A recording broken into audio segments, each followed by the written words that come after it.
The Tatami Galaxy is a Groundhog Day style story. It is split into 4 narratives that follow the same year of the life of a washed-up university student. Like with a lot of Japanese literature, he is an unnamed narrator protagonist. He's in his 3rd out of 4 years at university, and he's not doing well. In the first story, we learn about an unhealthy relationship that he has with a friend called Ozu, and the fact that the two of them are in this film club. There's a lot of internal drama in the film club, and when they decide to leave the club, they choose to pull a prank. A very dangerous prank. But during this first story, there is a moment where our protagonist meets a god.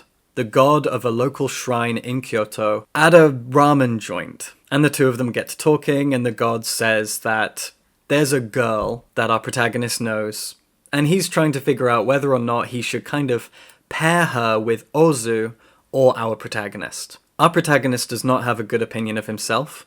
He admits that to us. He is writing this directly to us to try to explain his life, explain away his decisions, explain his regrets and his feelings. But now we've got this god who's just said this to him. And we read on and we look at how his relationship with Ozu develops, his relationship with this girl develops. And at the end of the story, we turn the page and we begin again. As I said, this is like Groundhog Day. Each of the 4 chapters in this are the same year, lived slightly differently. And it is so satisfying to watch how he changes and develops. How little shifts in his situation change him as a person, or don't. I really enjoyed that. Ozu is in every story, as is the girl, and other characters get introduced that are unique to each tale. And there are some really, really fun kind of motifs. Little phrases that get repeated, little aspects that remain the same. Every chapter ends with the same line, but it changes at one point. There are wonderful moments of repetition. There is a sex doll that appears in 2 of the stories, and plays a different role in each one. There are even things like metaphors that get used. Ways that our protagonist describes a person, and that metaphor is repeated, but ever so slightly changed. A single word, or even the context of that metaphor, the reason behind it, that kind of thing. Little shifts and changes. And it really makes you think about your own life, your own relationships, a year that you spent, and you think, how could that year have gone slightly differently? Not hugely, not, oh, instead of taking this job, I'd taken that job, moved to a different city, different country, anything big like that, no. Small changes. Your first day of work, the first person you talked to was X instead of Y. How would that have changed things? And you see that develop, you see these split timelines. What's also interesting is our protagonist is, by his own definition, a pretty shit person. But you can argue differently. His relationship to his best friend Ozu is uncomfortable and strained. He remarks repeatedly, right at the very beginning in fact, that Ozu is dreadful, is a horrible, washed-up excuse for a human being, and yet they are pretty inseparable as friends. And their relationship is one of the things that changes ever so slightly from story to story. In the second story, the 2 of them are disciples to this other student. I think he's a PhD student, and they refer to him as their master. And they are his disciples. Even though, as far as I could tell, it's never really explained in what capacity? Why is he their master? He's just sort of a guiding light in their lives, teaching them life lessons? I'm not really sure, kind of a guru. In the first story, these 2 characters are wayward souls that are making terrible mistakes together. Lost lambs.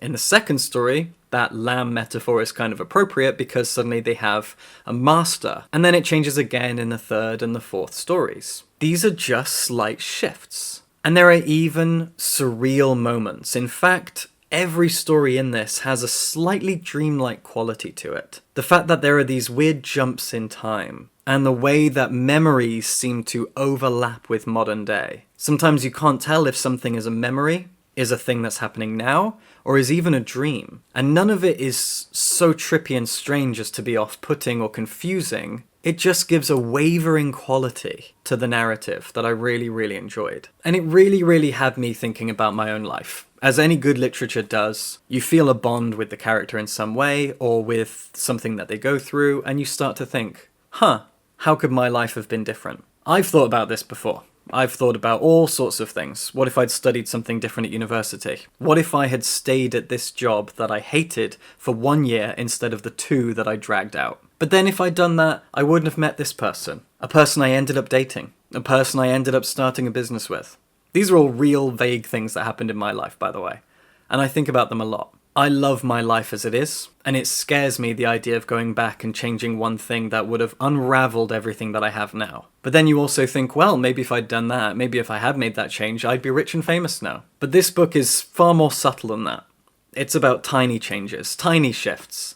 And you don't actually really see what those changes are. You just see that in the beginning of each story, our protagonist is in a slightly different place, emotionally and socially. And yet every story begins the same way, with him describing himself and having these kind of delusions of grandeur while also not thinking very highly of himself. He's a pretty interesting guy, and we never even learn his name. It's not a perfect novel, though. I will say that in spite of the impact that it had on me and the way that I connected with it, I did find myself often asking why I should care, which is such a weird question, but I was simultaneously feeling a lot for him while also going, I don't really care about you, which is so interesting.